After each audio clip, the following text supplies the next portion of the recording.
Sabel, kailangan mong kumalma. Sumasobra ka na. Nagpumiglas pa si Sabel. Sumasobra na ako? Eh, anong tingin mo sa ginawa mo? Niloloko mo ko, Gabriel. Sa best friend ko pa talaga. Anong klase kayong mga tao? Nasaan ang konsensya niyong dalawa? Pinipilit ko lang pala mabuhay para sa mga taong walang kwenta.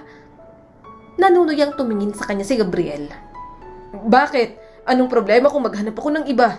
Ang dami mo ng pagkukulang sa akin. Hirap na ako maging asawa mo.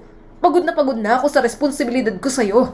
Wala na kahit kaunting pagmamahal ang natitira sa akin para sa'yo. Siguro kung hindi ka lang palaging may sakit, hindi kami makakahanap ng comfort ni Rhea sa isa't isa. Ikaw din naman ang may kasalanan kung bakit nasira ang pagsasama natin. Nanlaki ang mga mata ni Sabel.